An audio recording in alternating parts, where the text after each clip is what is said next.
everyone, Jeremy here. And guys, I got to tell you, if the number one thing that can help you or hurt you in life is how you're handling wealth. And I think if we're really not setting ourselves up in the right way to have income, to have value, to have an ability to not depend on others and really be more self-sufficient, you're really going to be in a bad spot.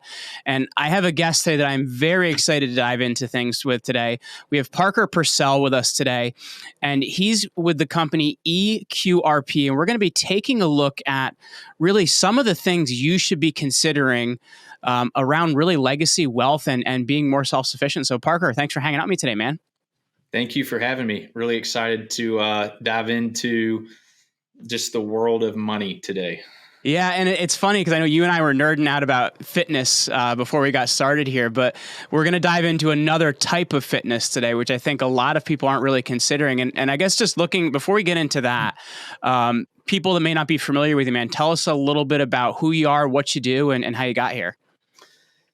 Yeah, so I'm first off a father, husband of 9 years, have a wonderful 13-month-old son, which has been the biggest gift that I could have gotten in life, to be quite honest. I think if you ever have the opportunity to become a parent, you just see life through a whole nother lens that is fulfilling. So for me, though, I grew up in an entrepreneurial family. We were in the fertilizer business for 110 years, family farm in Alabama. And so that was really what my life consisted of growing up, was working out in the fields during the summer, dirt bikes, four-wheelers, and then watching my father grow this fertilizer business from, 7 figures to selling for 9 figures in 2006. And so, but walking that process, one of the big questions that I was always thinking about was, how do I get to where he is? So I was observant of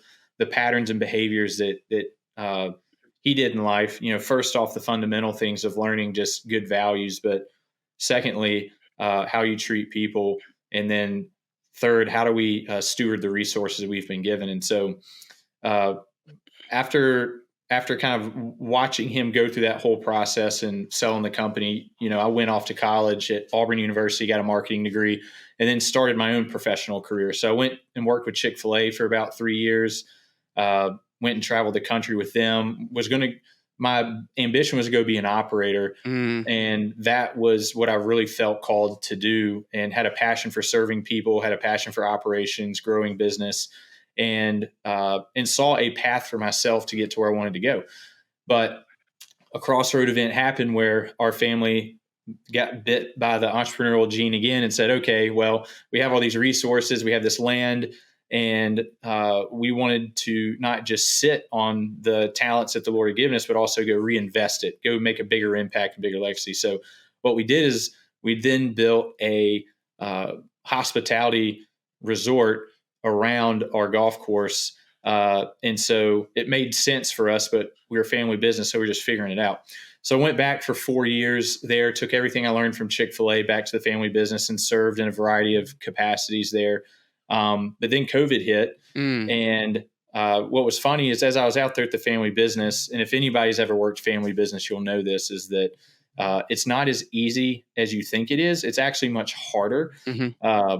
And that's another rabbit trail for another day as to why. But I really wanted to preserve the relationships I had with my family and also go grow. I felt like I'd hit my ceiling. But when COVID came, though, it was like, okay, I had a decision to make. And so as we were in this, I hate saying layoff, but we had to lean up the business because I think a lot of people did, man. The world changed dramatically. Yeah, we didn't know what was going to happen. And so I decided to go ahead and put myself in the pot of people that were going to just go, and I was going to take a bet on myself. So I left, was unemployed for 8 months, went and pressure washed, was really just figuring things out at that time, and was, for the first time, I got to really say, what do I want to do? Right. I always felt like that next thing was there, but now I kind of chopped that off and was like, okay, I want to go create a life for myself. I want to create the lifestyle for my family. And not that that's the thing, but as a father, as a husband, as a provider, I saw the things that were ahead of me that I had no idea how I was going to do it. So I had to go create it myself. Right. So while I was pressure washing, I was just thinking, came across this company through a friend of mine who said, "Hey, I think you need to go talk to my colleague." And I was like, okay. Like at this point, I was just taking anything that I could. And little did I know, though, I think what I really figured out, it was more about environment. So the questions I was asking is about putting myself in a place where I could build, where I could grow, where I could learn things about money that I didn't know before. Mm-hmm. And the people that I worked with. And so when all those things came together, although ambiguous, like not clear at all, but Mm-hmm. I felt peace about it. And I was like, all right, this is as good as opportunities I'm going to have to come in and help build something. And so I came in at the ground level and just was like, all right, value add. How can I take all my experiences working at Chick-fil-A, at the family business, like growing these companies, and then add it to this? And little did I know, though, that the mission that the EQRP is on, which is to empower people and support and educate them to financial transformation, that I was actually going to be one of those people that happened to. And so in that event, though, over these past 2 years, I had the opportunity to end up leading the company at the beginning of this year. And my life has been changed so much because of what this community does and what we set out to do every day. Now, it is really easy for me to carry that banner and go out and say, guys, like I'm telling you, like I am a byproduct of what it means to go all in, educate yourself, shift your paradigms. And the person that I was 3 years ago, I'm so glad that I opened up myself and my mind to learning and trying new things, because the where I thought I was going to be 3 years ago, 20 years from now, Mm-hmm. was going to be now where I will be in probably about 5 to 8 years from now. But everybody has that option in front of them.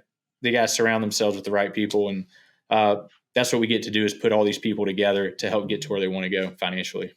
Absolutely, and I feel like I know what side of the fence you fall on the whole Iron Bowl thing, as well, on Yes, you do. the Auburn Alabama game we have every year. Well, I guess looking at it, Parker, I think one of the things you hit on that I think is really important, and I think it's really a struggle for people, is when we're looking at, financial information. I think the hardest thing is knowing, what is money? How does it work? Where do I get the right information? I guess when you're talking to somebody about that, like, how does someone become better educated on their finances? Like, and like, what information should we be looking at? What should we know, man? Yeah, so typically I'd say first you got to get a very clear understanding of your reality. What do you have access to? What are your resources? Where we focus specifically in the EQRP and help people is typically in the traditional financial system, right? So they've got old 401ks, IRAs, all these retirement accounts that are hanging out there. They just haven't thought about, right? And so we help them get a clear picture of their reality, right? Okay, here's what you're working with. Here's where you want to be. Now, let's take these resources that you have and create a game plan to help you get to where you want to go. And so, what we get to do is it's one thing to just give them a tool to be able to use, but then it's another thing to go along with them in the journey. But they're the hero, not us. Like Mm-hmm. in the traditional model, you're relying on somebody to give you information, like your financial advisor or the person managing your company 401k, and you're really just smoking hopium the whole time. Just hope. And that's what they're selling you, is like, we promise it'll be perfect waiting for you by the time you get out. But when you look at the environment around you, like we only go forwards, we don't go backwards, and systems need to be tested. And so how we get to do that is be able to test the system with more education and more knowledge. And once you do that and you have that education to filter things as they come in, you really realize, like, wow, I have what it takes to then expose myself to more things for my financial gain that my financial advisor won't tell me about, or my company 401k provider is not going to tell me about. And then when I ask them about it, they're like, too risky, can't do that. Like, what does that even mean, too risky? Like, I hate it when people say that, because all risk is lack of experience in something. Mm-hmm. Like for you, for me to go deadlift 600 and something pounds, like that's risky, right? But when you were doing it, it wasn't risky because you've done it so many Correct. times. So it's the same thing when it comes to money. Like, you have to work that muscle. You have to do it over and over again. Once you do, you're like, oh, like this isn't that bad. You just want to know that you have someone that you can say, hey, I just want to make sure that I'm like thinking about this right. And we're like, yep, absolutely. So they're in the driver's seat the whole way. I guess what sources of information are you looking at then? Because I think that that's really important too, because there is so much out there. It depends on like, who are you watching? Who are you listening to? Who are you reading? And I guess when you look at it, I guess maybe from even your personal perspective, like where did you go and what information sources did you seek out so that you could become more empowered? Yeah. So first, I think everybody has the ability to find a mentor, right? Somebody who is where they want to be and doing the thing that they want to do. And so go attach yourself to a mentor. And what's unique about the space of money, what I've found, especially in the investing side of it, is that everybody's free to give this information away. Like if I have something that could help you and get you to where you want to go, like it's not proprietary information, right? Mm-hmm. So people are always like, please let me tell you about how I got to where I did. Let me show you this new concept that you don't know about, because it's very missional. It's like the rebellion in Star Wars. They're just doing everything they can to help get people to see the light. And so also, I think Twitter is a great place for education. We have a guy in our community that basically sends us a briefing every 2 weeks about what's happening in the macroeconomic world. And really, you're just consuming. And the more you consume, it just kind of becomes a part of your filter, because you'll see these like repeating narratives, or you'll see people talking about something and you're like, wait, I remember hearing something about that, but it doesn't quite line up with some of these things I've learned. But otherwise, you'd have been a sheep just taking it and not even questioning it. So Yes. the more information you have, the better questions that you can ask. I think that's really important because it's kind of like building that filter, because it does really depend on what source information is coming from, right? Like if it's coming from the government, they always want it to sound rosy. If it's coming from other sources, I think it's just also important to know like your sources you're consuming information from, who invests in them, right? And I think that's why it's really important to develop that filter, because you can look at information, decide if it has value to you or doesn't have value to you. Is that something you kind of build up over time? Where there's one thing that people value more than education, and it's money. Therefore, I would always watch what people are doing instead of listening to what they're saying. Mm-hmm. Like it's more powerful to see what are you doing with your money and where is it going, because that's ultimately what most people care about. I'm not saying it's right, but that's just the human nature. Sure. Sex, money, power. Like those are the three things that drive us as humans. And so as you're looking at people, even in the government, like even these people like Warren Buffett, how did they get to where they did? They're investing in things like real estate. They're investing in businesses. They're investing in precious metals. But the filter of what's being told to you and most people that are in companies is that just invest in the company 401k. We promise we're going to take care of you. But people are losing hope when there's this massive money printer in DC that just continues to pump trillions of dollars into the market. And guess what? If you have cash that's just sitting in your bank account, you're losing 10% easily on your spending and purchasing power each and every year. So you've got to do something different, because what you're being told is not going to get you to where you want to go. So I guess from that perspective, then, like, like what basics should we have in place to be thinking with that? Because I think it's a really important thing to talk about. Like, hey, like just having your money in investment, like you actually have to be outpacing inflation and a lot of these different things you have to be considering. So I guess as we're looking at things from an investment strategy, like what are some of those things we should be looking at to make sure we're a little better protected?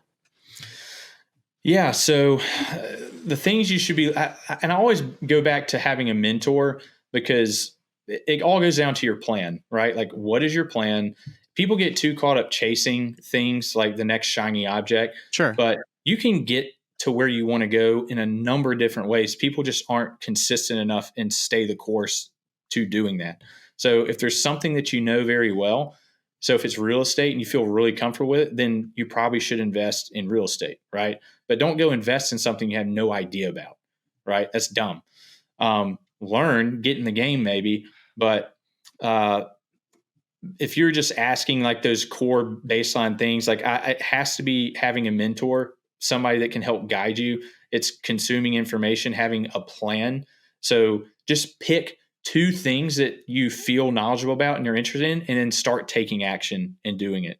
So I remember stroking my first $50,000 check and then losing it And going through both, the feeling of, oh my gosh, this is a lot of money, and taking that first step, which was risky for me because I'd never done it. But then when I lost, I also got to experience what it means to go in on the other side of the game and be like, ooh, like that felt bad. What am I feeling right now? Working through those emotions. But having that mentor that I could call, what happened was he said, hey, does your family love you? Well, yeah. Can you pay your bills? Yeah. Okay. Do you have friends that care about you? I'm like, yeah. He's like, what are you concerned about? You just lost. That's just part of it. Like this investing is a long game play. And so I just happened to lose on my first thing, but I'd rather lose early to then set me up with better information moving forward. How important is it to detach that emotional aspect of it from investing? Because it's something you've hit on a few times when talking about it. Like, I guess, how important is it, and how do you do that? Because I think for a lot of people that can be really hard. Yeah, you got to go through it first, right? Like, I think that's the first thing is you can't sit on the sidelines or that's what you're going to be doing the whole time. So you got to expose yourself to playing the game. And, you get out there on the court, you're going to sometimes lose, you're sometimes going to win, but you're always going to learn, right? And that's the most important thing is you're going to learn. And so when you start detaching that emotional piece from it, what you have to do is say, what am I feeling? Okay. Why am I feeling it? And it'll also expose some other things that may be beneficial for you to dig into your own personal life, because money's attached to so many different things inside of us, whether it be experiences, there's a spiritual element to it. There's the security side of it. There's the identity side of it. So you really get to flesh all that out. But if you don't go through those experiences and then reflect upon it, I don't think you really get much further, but you got to be honest with yourself. It's so interesting because I feel like a lot of our ideas about money are a lot of what we create. Does that make sense? Like, you think like I'll give you an example. So my parents, my dad didn't finish high school because he thought he was going to play pro baseball. It didn't really happen. My mom, her dad got sick her senior year of high school, so she didn't go to college. So I come from two parents that are very, very blue collar. And to them, if you could make $100,000, it was like the most money that any person could ever make. You're a millionaire. Oh, you're a millionaire, man. So like for me personally, I will tell you, like, it took me a long time to get over that. And it's interesting, like, what our limiting beliefs on money can do to us. Yeah. So I would recommend a book, The Psychology of Money. It's a really great book to understand what happens inside your brain when dealing with money. There's a lot of other really good books out there, but that's one that I really loved going through. And when you talk about the paradigms, you got to challenge your belief system as well. And for me, it's really hard because I have some deep-seated beliefs about money, but they weren't my beliefs. It was somebody else's beliefs that's been imposed on me, which is fine, but I never challenged them. Therefore, when I was finally wrestling with them, it was like, like how might this new concept be better for me while not violating my values, if that makes sense? Because I'm never gonna violate my core fundamental values, sure. but I can open myself up to a different paradigm on money in and of itself. And so being here in the Bible Belt, right? A lot of people growing up, if you make a lot of money, they're like, ugh, like people have this negative view on people who do very well in business and make a lot. And so for me, what my purpose is with it is you got to guard yourself against it. Like the Bible speaks tons of verses about money and the implications of it in our life, but it also speaks a lot to being a good steward of the resources that are given.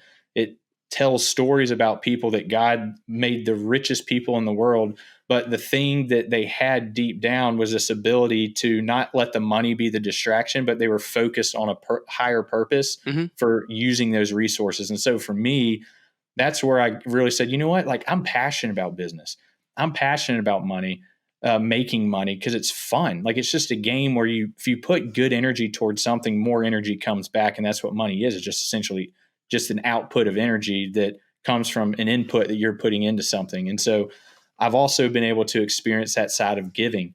And so all these elements is really what makes our company unique, is because, yes, like we're so interested, we want people to experience freedom of thought when it comes to money, freedom to choose the thing that they want to do, have that total control, but also be able to leave changed, because transformation requires you removing something or turning from something old into something new. And that's really at the core of what we're trying to do here.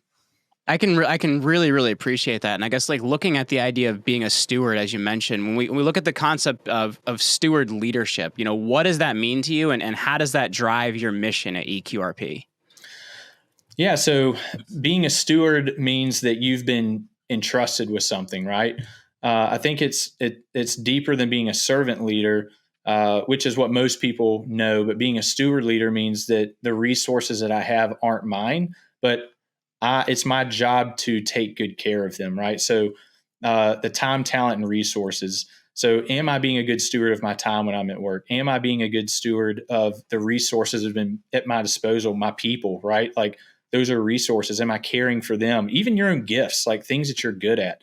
And so I love that concept because it puts you in a position of action and care, and also with the anticipation of saying, hey, like this isn't mine. And I know that it's more of a legacy based mindset, because at some point I'll have to pass these resources on to somebody else and ensure that there's even a healthy pass off of that. Right. So for us at the EQRP, like if we don't take that steward mindset and we don't look at the things that we've been given as a gift, then I think we actually do ourselves a disservice and waste something that could have a massive impact, not only on us, but more importantly, the people around us in our sphere of influence. Mm-hmm. And people watch. Like most people don't engage, but they're watching. Mm-hmm. And it's wild when you take that approach, where I've had people come up to me in my life and they're just seeing what I'm doing. I'm not necessarily saying anything. They're like, tell me more about, I'm seeing all this stuff happen in your life. I'm seeing somebody told me about this the other day. So there's conversations that even happen in the way that you live your life with others that are around you. So, but we've got to be good stewards of the things that we've been given, or we're just wasting a really precious blessing. Absolutely. Well, Parker, I've really enjoyed this conversation, man. For people that are listening, if they want to connect with you, if they want to find out, how more of how you guys can help, what would be the best way to do that? Yeah. So we have a couple of things. First off, you can go to Turnkey Retirement. We have a free newsletter that we give out on our Beehive, and then also go to EQRP.com, and it'll give you a breakdown of just who our company is, what we do, and just reach out to us there, and we'd love to connect. Very cool. Well, Parker Pursell, thank you so much for hanging out with me today, man. All right. Appreciate it. Thank you.